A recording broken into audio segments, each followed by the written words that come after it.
Hey guys, what is going on? My name is Griefdrums, and today we're going to be doing another gaming headshot. This is my kind of video where you, as the viewer, ask me questions, preferably gaming related, and I answer them. If you haven't seen the last gaming headshot video, there is a link in the description below where we talk about Pulse's ability. We talk a little bit about some games that I'm looking forward to, like Escape from Tarkov, things like that. So if you haven't seen that, make sure to check it out. Let's get straight into it today. Do you think the levels of Fairfight are acceptable for the amount of hacking that goes on in Rainbow Six Siege? Now, the first thing I'm going to say about this is not everyone out there that kills you is a hacker. I very often get killed by players who are just better than me. That is the reality of it. Sometimes it does seem a bit weird, but if they've droned you out or they've heard you on the other side of the wall, sometimes they might get lucky and land that headshot. You know, it just happens. I've done it to people where I've shot through a wall randomly to try and make a murder hole and ended up killing someone. Now, there is no doubt in my mind that they reported me to Fairfight, but I'm not hacking, I'm not cheating, so I'm not offended by that, you know? But the reality of it is, there are hackers out there. There are a few hackers out there. It's not so much a problem on the Xbox or the PlayStation. It seems to be a lot worse on PC. However, it is still going on the consoles. There is no doubt in my mind that it is still going on. A perfect example of this is not too long ago. We were playing against a specific person and loads of weird things kept happening. You know, sort of the odd one or two you can sort of let slide. But there was one specific incident where I landed a headshot on him, and there was no doubt in my mind it was a headshot. I slowed the footage down because I was recording it, and you can see the blood coming off. And because he was a shield user, the only thing showing was his head when he sort of brought his shield down. So that irritated me. A couple of games later, after he'd wiped out all of my team, the similar sort of thing happened. He was playing as a shield. I was hiding behind a wall. He came in. I shot him at point blank range with a shotgun. And this sort of strange force field thing appeared, and suddenly he was facing me and could shoot me in the face instantly. Now, stuff like that, weird incidents like that, especially when you've got the ability to go back and look at it again like I have from recording it, that kind of stuff should be stopped. That stuff should not be in the game. You know, glitches and stuff, they're slowly patching those, and the developers are doing really well, so I can't complain about that. But the Fairfight levels for me just aren't quite strong enough. It doesn't do enough to deter would-be hackers. If you are identified as a potential cheat, Fairfight will ban you initially for 5 minutes. That is level 1 of the Fairfight policy. 5 minutes. I mean, what is the point in that? If you continue to do it, you will go up to level 2 on Fairfight, which is a measly hour. After that, you hit 24-hour suspensions, 48-hour suspensions. If you hit level 5, you will be banned for a week. Now we're starting to look right. Now we're talking. After that, you hit level 6, you are permanently banned from playing the game. This isn't going to deter people completely. I'm not stupid. They'll just go and sign in with a different gamer tag.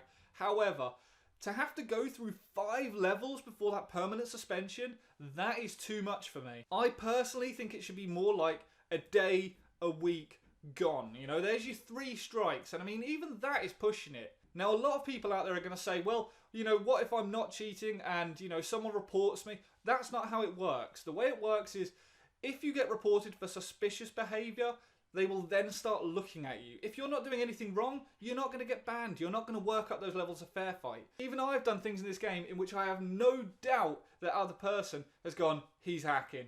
You know, he's probably screaming at his television. And 3/4 of the people that I play online with, every night, they report someone. Every single night, at least one person gets reported to Fairfight. That won't ban them.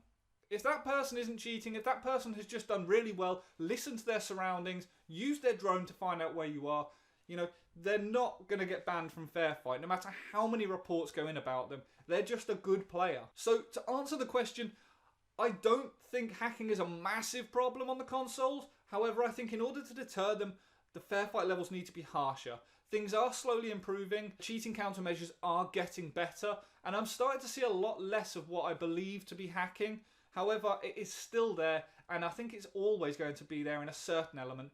It is in every game, you know, on GTA you always get people that are using cheat codes or using money glitches or things like that. There's always going to be an element of that. But don't let that deter you from the game, because certainly if you're on console, it is so rare that it happens.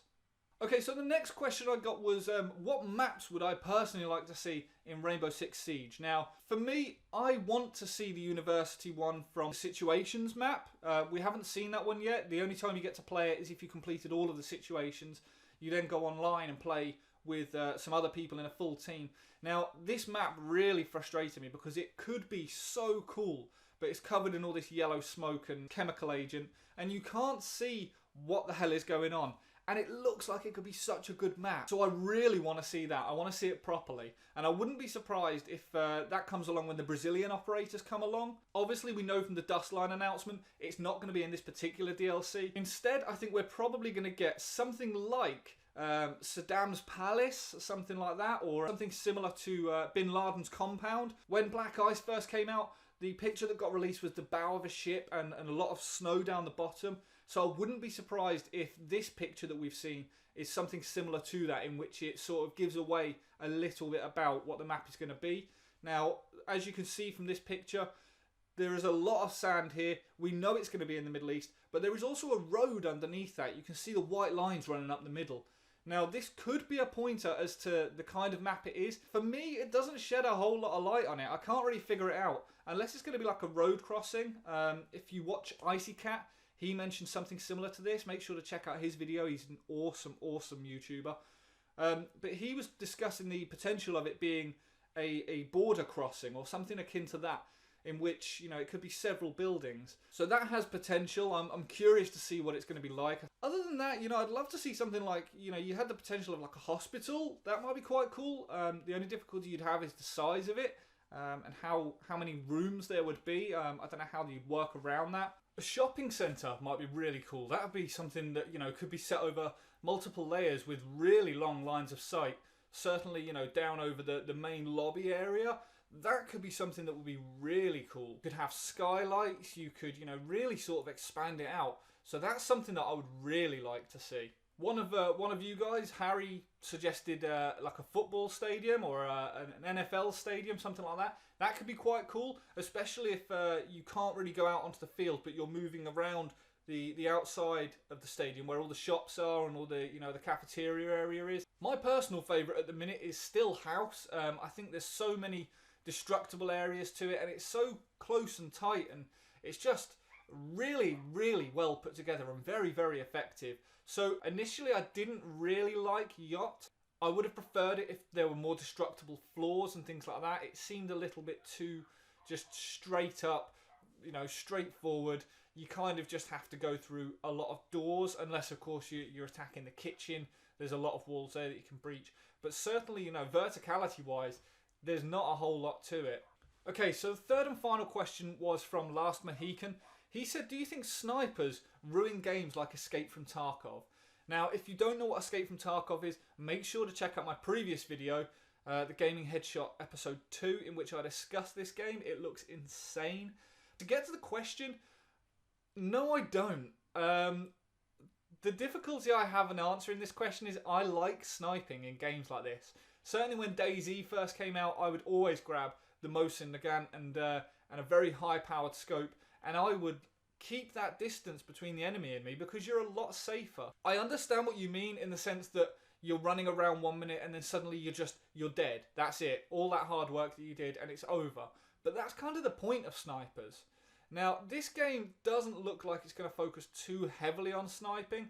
I think what they're trying to do is they're trying to make it so the battles are more ferocious and more close quarters. So I don't think it's going to be a huge problem, but at the same time, it is going to be an element that is in the game, and I think for good reason. This game is going to be a super, super realistic game. They are trying to incorporate every single element of real life warfare. There are so many people paying so much attention to detail. It is insanely good. They've really looked into the sound of the guns, the movement of the characters, the way things move in the environment. The lighting, the weather, it may be being oversold to us at this point. Don't get me wrong, you know, so many times we see alpha footage for games and it looks incredible. With The Division, we got sold this game that was incredible. It was like a living, breathing city. So much litter scattered all over it. And they had to reduce the graphics just to get it to work. And in the end, I hated the game. I mean, you know, if you enjoy it, great, but I personally just could not get on board. So hopefully that doesn't happen. I think the other bonus to snipers in games like this is you can sit back and you can watch an area for as long as you want. But eventually you have to go into that area. And if you've got a sniper rifle, it doesn't bode well up against someone in close quarters who has an assault rifle. So I think there is a bit of a trade-off in that respect that a lot of people don't really think about. The other thing is the assault rifles in this game look like they're going to have pretty decent scopes, so you may still be a contender at range. Let me know what you guys think. In open world games, do snipers ruin it for you? Or is it, you know, something you love doing? You know, Battlefield 4, do you run around up close with a sniper rifle, kind of like Call of Duty? Or do you sit back and just try and pick people off? For me, nothing more satisfying than when you've got it set to, you know, range zeroed in at 1,000 meters and you land that headshot on a moving target. I mean, what? The amount of times I've jumped up and down out of my chair just from landing a shot like that from one side of the map to the other, that is seriously satisfying. Whereas I can run around with an assault rifle for hours on end, killing, you know, 10, 15 people in one life, and, you know, sort of, yeah, all right, great, that's kind of just me playing the game. But that one sniper round, when you land that, that's pretty satisfying. Hopefully you enjoyed this video. The only way this series works, though, is if you guys ask questions. If you don't, I sit there pondering for hours over the kind of questions to try and, you know, answer. You know, this is early days. This is only a fairly new series that I've started. We're only on episode 3 now. It's something I'm going to try and do every couple of weeks just to sort of keep it going, because it's something I enjoy doing. And I enjoy interacting with you guys and answering, you know, your questions and seeing what you guys think in the comments below about these same questions. Please get involved. Ask a question down in the comment section below, and maybe I'll get around to answering it in the next video. If you enjoyed this video, make sure to like, and if you don't already, make sure to subscribe. Until next time, guys, I've been Griefdrums.